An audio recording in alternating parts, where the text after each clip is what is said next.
Hello students, Roman School of Physics মই সত্যপ্ৰতিম গায়নে পুনৰবাৰ সকলোকে স্বাগতম জনাইছো। আমি সেকেন্ড ইয়াৰ সিলেবাসৰ ইলেক্ট্ৰোস্ট্যাটিক্স চেপ্টাৰটোৰ ওপৰত ডিসকাশন কৰি আছিলো। তাৰে আজি মই এটা ইম্পৰ্টেন্ট টপিক লৈ আহিছো, হেতু হৈছে তোমালোকৰ কুলম্বছ ল। এই কুলম্বছ লটোৰ পঢ়াৰ আগতে মই ভাবো তোমালোকে হয়তো মই যেটো ভেক্টৰৰ তোমাৰ দুটা ভিডিও আপলোড কৰিছিলো সেইটা ভালদৰে চাইছা। যদি কোনোবাই সেই ভিডিওটা চোৱা নাই মই কওঁ যে আগতে সেই ভিডিওটা এবাৰ চাই ললে তোমালোকৰ এই চেপ্টাৰটো বুজিবলৈ সুবিধা হ'ব। তাৰ লিংক মই ডেসক্ৰিপচনত দিয়া আছে, তোমালোকে গৈ সেই ভিডিওটো প্ৰথমতে চাই ললে সুবিধা হ'ব। যে কি নহওক আমি সোনকালে এই টপিকটো স্টাৰ্ট কৰো। বিৰাটে ইম্পৰ্টেন্ট টপিক কুলম্বছ ল অফ ইলেক্ট্ৰোস্ট্যাটিক্স। ঠিক আছে, ইতিমধ্যে আমি গম পাইছো যে কুলম্বছ ল বিশেষকৈ ইলেক্ট্ৰোস্ট্যাটিক ফোৰ্সৰ ওপৰত কথা কয়। ইলেক্ট্ৰোস্ট্যাটিক ফোৰ্স অফ এট্ৰাকশন অৰ ৰিপালশন। মই দুটা চাৰ্জ লৈছো বুজাই দিবৰ কাৰণে, এটা চাৰ্জ q1 এটা চাৰ্জ হৈছে q2। এই চাৰ্জ দুটা পজিটিভ মাজত যেটো ফোৰ্স থাকিব ই এট্ৰাকটিভ হ'ব পাৰে, ৰিপালসিভ হ'ব পাৰে। এট্ৰাকটিভ কেতিয়া হ'ব? দুটা চাৰ্জ আনলাইক হ'ব, এটা পজিটিভ হ'ব এটা নেগেটিভ হ'ব, তেতিয়া এট্ৰাকটিভ হ'ব। যদি দুইটা সেম চাৰ্জ হয়, দুইটাই পজিটিভ বা দুইটাই নেগেটিভ, তেতিয়া কি হ'ব? ফোৰ্সটো ৰিপালসিভ হ'ব। এতিয়া কুলম্বছ লয়ে কয় এটা electrostatic force of attraction or repulsion between two charges is directly proportional to the product of their charges. মই স্টেটমেন্ট লিখি দিছো চোৱা, দ্য ইলেক্ট্ৰোস্ট্যাটিক ফোৰ্স, মই কোনটো বস্তু কথা কৈছো? The electrostatic force, the electrostatic force কাম কথা কৈছো? The electrostatic force, the electrostatic force is directly proportional to the product of the charges. এহাতৰ প্ৰডাক্টৰ কি হ'ব? ডাইৰেক্টলি প্ৰপোৰ্শনাল হ'ব। তাৰমানে কি যদি মই ইলেক্ট্ৰোস্ট্যাটিক ফোৰ্সটো F বুলি ধৰি লওঁ, that is কি হ'ব? F is directly proportional to product of the charges q1 আৰু q2। প্ৰডাক্ট কিমান হ'ব? q1 into q2। ধৰি পাইছা? The electrostatic force of attraction is directly proportional to product of their charges। হয় না? First statement. সেকেন্ড কি কয়? The electrostatic force হেতু বস্তুৱে inversely proportional to the square of the distance between the charges। দুটা মত ডিসটেন্স মই ধৰি লৈছো যে হেতু যে ডিসটেন্স আছিল এই ডিসটেন্সটো স্মল r। এতিয়া কি কৈছে? The electrostatic force is inversely proportional to the square of the distance between the charges। তাৰ মানে F, the electrostatic force আমি কি ডিনোট কৰি আছো? F ডিনোট কৰি আছো। এইটো হেতু মত থকা electrostatic force। ঠিক আছে, F is directly proportional to inversely proportional কিমান? Distance of square, তাৰমানে 1/r square। ঠিক আছে, এইটা হৈছে পইণ্ট, হয় না? মই কুলম্বছৰ দুটা পইণ্টত ভাগ কৰিছো। যেটো ইলেক্ট্ৰোস্ট্যাটিক ফোৰ্স ই মেইনলি দুটা বস্তুৰ ওপৰত ডিপেন্ডেন্ট। এটা কি হয়? প্ৰডাক্ট অফ देयर চাৰ্জেস কেনেকৈ ডাইৰেক্টলি প্ৰপোৰ্শনাল, আৰু কিহৰ ওপৰত ডিপেন্ড কৰে? স্কয়াৰ অফ দা ডিসটেন্স, এহাতৰ ডিসটেন্সৰ ওপৰত ডিপেন্ড কৰে কেনেকৈ? ইনভাৰ্সলি প্ৰপোৰ্শনাল। ঠিক আছে, পটকে নোট ডাউন কৰা।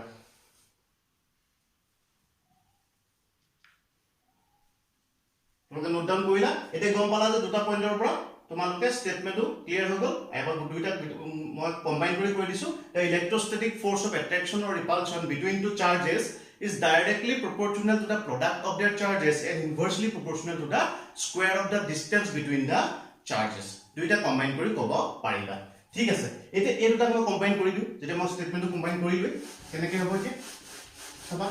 কেনেকৈ হ'ব। দুটা কম্বাইন কৰি দিয়ে কি হ'ব? Combining the relation, দুটা ৰিলেশন কৰা কি হ'ব?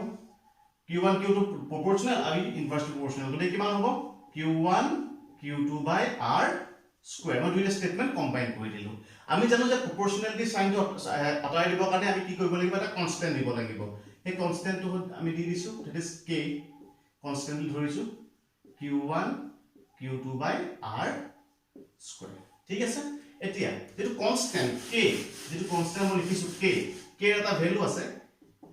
তো কনস্ট্যান্ট মই মেনশন কৰিছো, that is 1/4 pi epsilon naught। এটো হৈছে কনস্ট্যান্টৰ ভ্যালু। কিমান বুলি কলো মই? that is q1 q2 by r square। এটো হৈছে তোমাৰ কনস্ট্যান্টৰ ভ্যালু, হয় না? কিমান হলো? k ভিতৰৰ পৰা কিমান পুট কৰিলো? Constant k is equal to 1/4 pi epsilon naught, that is equal to k is equal to 1/4 pi epsilon naught। এটো কি হয় তোমাৰ? কনস্ট্যান্ট, হয় না? প্ৰপোৰ্শনালিটি কনস্ট্যান্ট। ঠিক আছে, ক্লিয়াৰ হ'লকে? আমি কি কৰিলো? দুইটাকে ৰিলেশন কম্বাইন কৰিলো। F is proportional to q1 q2 by r square। প্ৰপোৰ্শনাল সাইনটো তাৰ পৰা এটা কনস্ট্যান্ট দিব লাগে। কনস্ট্যান্ট is k, মই দি দিলো। এই কনস্ট্যান্টৰ ভ্যালুটো হৈছে 1/4 pi epsilon naught। 1/4 pi epsilon naught এইটো বলা 1/4 pi, pi হলো 3.14। epsilon naught to কি হয়? আমাৰ কনফিউজন লাগিছে, what is epsilon naught? এই epsilon naught to হৈছে permittivity of free space মন কৰিবা permittivity of free space tension ল'ব লাগে সব কি হয় epsilon naught permittivity of free space মানে permittivity মানে কি এতিয়া এই ঘটনাটা ঘটিছে ন ইয়াত দুটা চাৰ্জ আছে তাতো অ্যাট্ৰাকটিভ ফোৰ্স আহিছে ৰিপালসিভ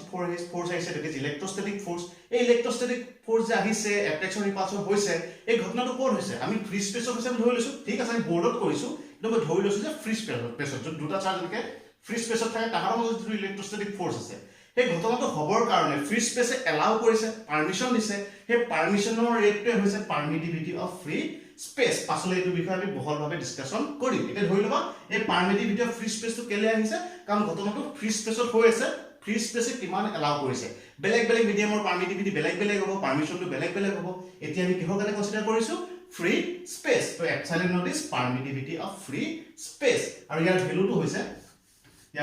হৈছে মনত ৰাখিবা তোমালোকে এইটো 8.854 into 10 to the power minus 12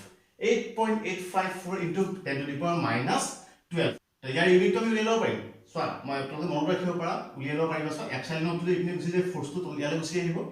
এতিয়া ফোৰ্সটো আমি উলিয়াব পাৰিম কিমান নিউটন minus 1 কাৰণ ফোৰ্সটো তলিয়ালে আহি গৈছে হয়নে আৰু ইপিনে কিমান আছে কুলম স্কয়াৰ চাৰ্জটো ওপৰত আছে হয়নে epsilon মই ইপিনে লৈ গলো ফোৰ্সটো ইপিনে লৈ গলো ইউনিট উলিয়াব কাৰণে তো এই তলৰ আছে আপুনি মিটাৰ minus 2 এইটো হৈছে ইয়াৰ ইউনিট ঠিক আছে তোমালোকে পটকে বস্তুটো নোট ডাউন কৰি লোৱা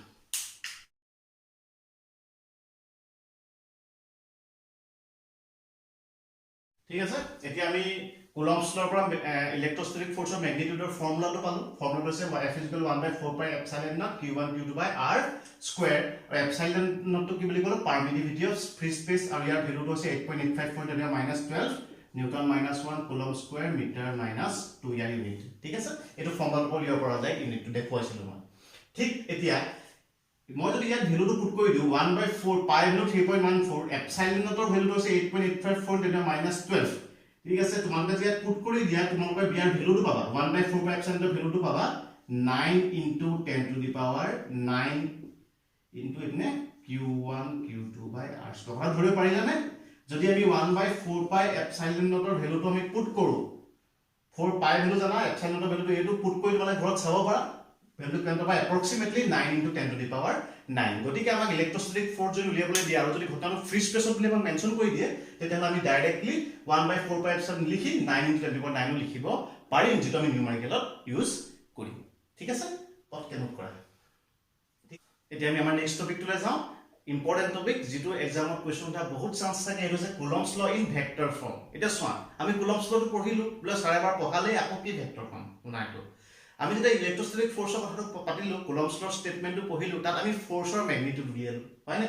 F = 1/4 পাই epsilon naught q1 q2 by r square কিন্তু কথাটো হল আমি জানো ফাৰ্স্ট ইয়াৰ পঢ়িছো যে force is a vector quantity হয়নে তে ফোৰ্সৰ মকল ম্যাগনিটিউডৰ কথাটো কলে নহব আমি লগতে কিহৰ কথা ক'ব লাগিব ডাইৰেকশনৰ কথা ক'ব লাগিব কিন্তু এটা আমি সিম্পলি ইন স্কেলাৰ ফৰ্মত আমি কুলম্বস লটো এতিয়া ডেসক্ৰাইব কৰিলো এটা জাস্ট আগতে কৰোতে আমি তাত কোনো ডাইৰেকশনৰ কথা কোৱা নাই গতিকে হেতু কমপ্লিট ডেসক্ৰিপচন হোৱা নাই কুলম্বস লৰ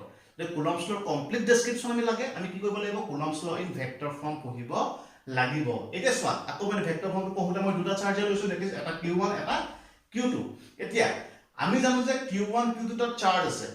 যেতিয়া কিবা এটা বস্তু থাকে আমি পঢ়িবলৈ হয় মই আপোনালোকক ভেক্টৰ পঢ়াতে কৈছিলো যে আমি এটা প্ল্যাটফৰ্ম ল'ব লাগিব হয়নে এতিয়া আমি যে চাৰ্জ বিলাক বিষয়ে ষ্টাডি কৰিম এই প্ৰসেসটো বিষয়ে ষ্টাডি কৰিম আমি এটা কোঅৰ্ডিনেট সিস্টেমত এটা প্ল্যাটফৰ্মত আমি ষ্টাডি কৰিব লাগিব তাৰমানে q1 q2 চাৰ্জটো কোড আছে কোঅৰ্ডিনেট সিস্টেমত আছে যদি q1 q2 চাৰ্জটো এটা কোঅৰ্ডিনেট সিস্টেমত আছে তেতিয়া হলে এহেতৰ পজিশন ভেক্টৰ থাকিব with respect to the origin of that coordinate system হয়নে এটা ইয়াৰ ধৰিলা কোঅৰ্ডিনেট সিস্টেমটো এই বৰ্ডখনে কোঅৰ্ডিনেট সিস্টেম ইয়াৰ হয়নে মই এনেকে লৈছো বোলে x axis নে আমি ইমাজিন কৰা এটো বোলে y axis এটো ইয়াৰ অৰিজিন গতিকে with respect two origin q1 এটা পজিশন আছে q2 এটা পজিশন আছে হেতুক আমি কি বুলি কম পজিশন ভেক্টৰ বুলি কম তাৰ মানে q1 এটা পজিশন আছে এনেকে হয়নে q2 এটা পজিশন আছে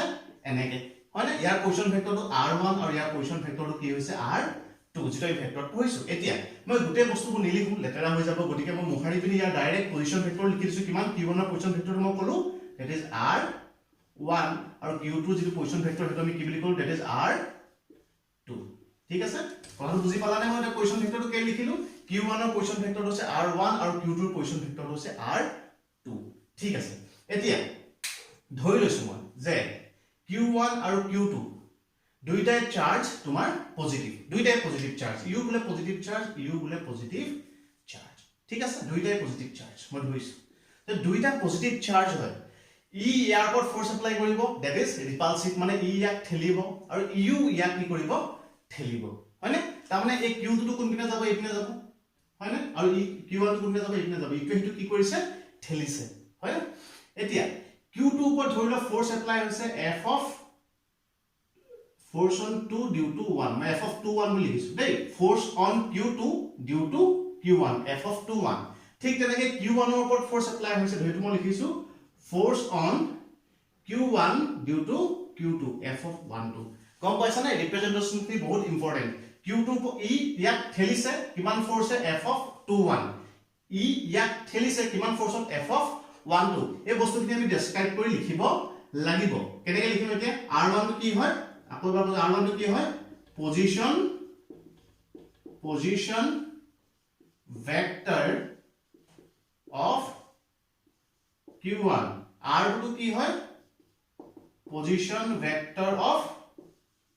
Q2 হয়নে ঠিক তেনেকে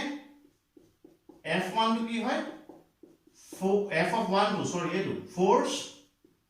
অন কাৰ ওপৰত Q1 due to কাৰ কাৰণে Q2 এপ্লাই কৰিছে হয়নে Q due to Q2 তেনেকে F of 2 1 কিমান হয়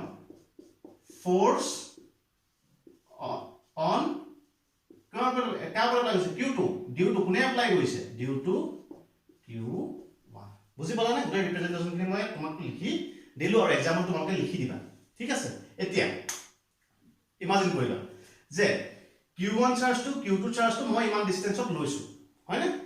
আগতে ধৰি লোৱা ইনিশিয়ালি দুইটা একদম ওচৰত আছিল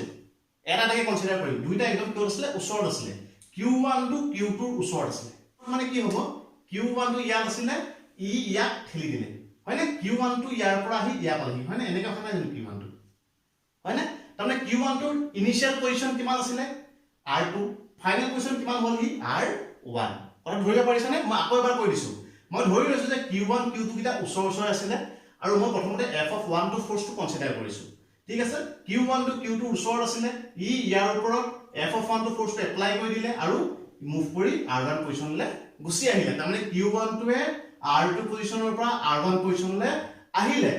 R2 টু হৈছে Q1 ৰ ইনিশিয়াল পজিশন R1 টু হৈছে final position initial position of final পজিশনলে যদি আহে বস্তুটা আমি কি ভেক্টৰ ৰিপ্ৰেজেন্ট কৰো দ্যাট ইজ ডিসপ্লেসমেন্ট ভেক্টৰ ইয়াৰ ভ্যালু কিমান হ'ব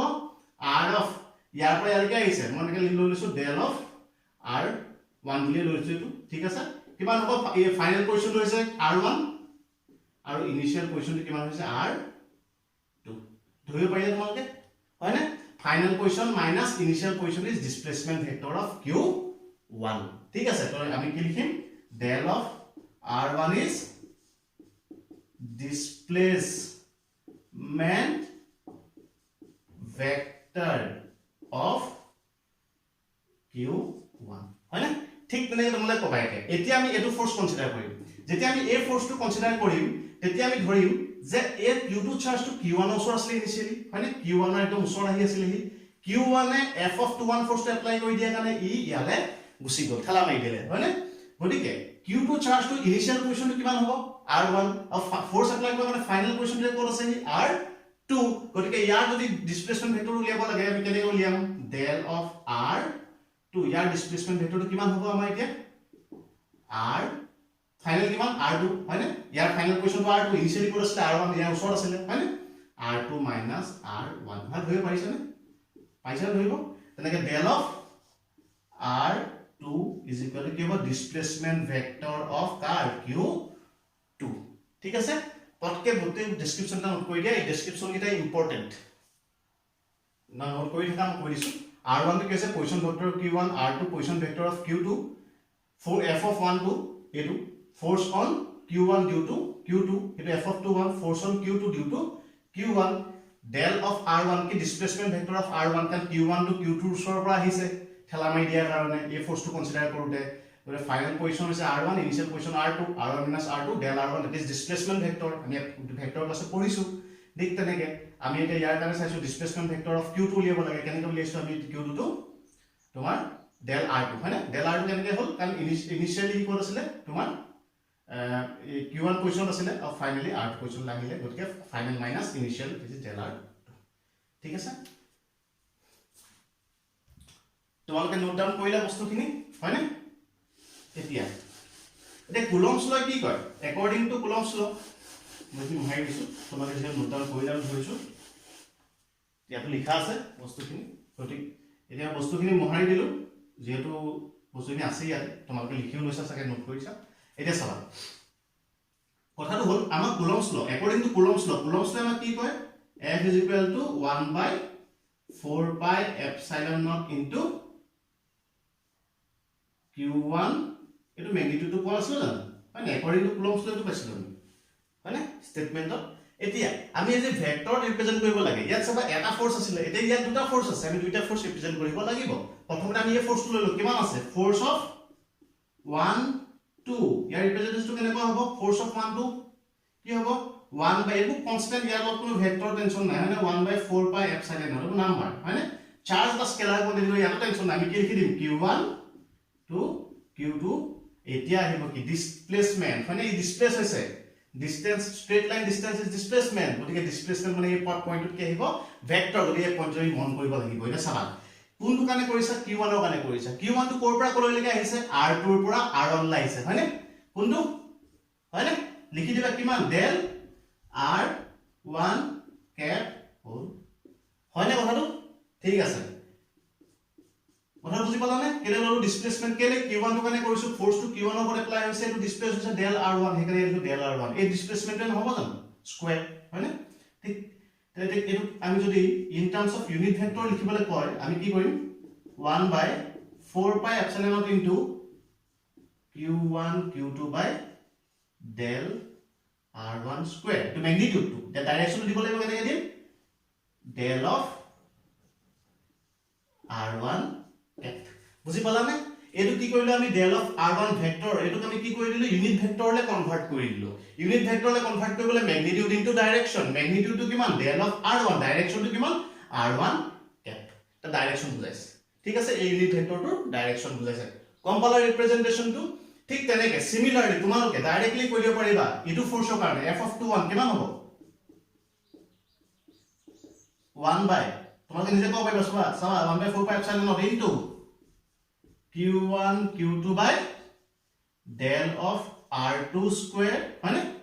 del r2 ঠিক আছে তোমালোকে বস্তুটো পটকে নোট ডাউন কৰি লোৱা তোমালোকে নোট ডাউন কৰিলা বস্তুখিনি আমি আজি কুলম্বছ লৰ বিষয়ে পঢ়িলো তাৰ ভেক্টৰ ৰিপ্ৰেজেন্টেশনটো বিশেষকৈ বেছি ইম্পৰ্টেন্ট তোমালোকৰ যদি কিবা কনফিউজন থাকে তোমালোকে মোলে লিখিব পাৰা হোৱাটসএপ কৰিব পাৰা মই তোমালোকৰ যিখিনি ডাউট থাকে 100% ক্লিয়াৰ কৰি দিম দ্বিতীয়তে মোক 2-4 জন ষ্টুডেন্টে মেসেজ কৰিছিল যে স্যাৰ মানে সেকেন্ড ইয়াৰ সিলেবাসটো অলপ সোনকালে শেষ কৰি দিব লাগে পটাপট আপুনি ভিডিওছখিনি আপলোড কৰি দিয়ক কিন্তু কথাটো শুনা তোমালোকে বুজিছে যে মই ভেক্টৰ চেপ্টাৰটো হয়তো আপলোড কৰা মানে তেওঁলোকৰ মনত নক কনফিউজনটা আহিছিল যে ফাৰ্স্ট ইয়াৰ ভেক্টৰ পঢ়িলো আৰু সেকেন্ড ইয়াৰ ইখিনি পঢ়ি থাকিবলৈ আমাৰ কি দৰকাৰ আছে কিন্তু সমাজ মানে গম পাইছে যে ভেক্টৰৰ কনসেপ্টটো ক্লিয়াৰ নহলে সেকেন্ড ইয়াৰ সিলেবাস কেতিয়াও কমপ্লিট কৰিব নোৱাৰি মানে মোৰ এইমটো হৈছে যে মই তোমালোকৰ ক্লাস 12 ৰ গোটেই সিলেবাসটো হেকটো কৰিমে কি লগতে কনসেপচুৱেল মানে কনসেপ্টটো এনেকুৱাকে ক্লিয়াৰ হ'ব লাগিব যে এন্ট্ৰেন্স এক্সামৰ কাৰণে হওক যিকোনো এক্সামত হওক যেনেকুৱা টাইপৰে কোৱেশ্চন নহওক কিয় কাৰণ কোৱেশ্চন পেপাৰে কেতিয়াবা ফিজিক্সত ঠগি দিয়েটো সবেই জানে যেনেকুৱা পেপাৰে নথকক কিয় যেনেকৈ কনসেপচুৱেল কোৱেশ্চন নাকাটক কিয় পাই জিএডব্লিউ তোমালোকক যেনেকৈ কনসেপচুৱেল কোৱেশ্চন নহওক কিয় তোমালোকে হেবো আৰামত সলভ কৰিব পাৰিবা গতিকে কনসেপ্টটো ইম্পৰ্টেন্ট সময় আছে সময় লৈ পঢ়া বুজি পঢ়া হেক কৰাটো ডাঙৰ কথা নহয় ভালদৰে কনসেপ্ট লৈ হেক কৰাটোহে আসল কথা হয়তো কথাটো বুজি পাইছা থ্যাংক ইউ লগ পাম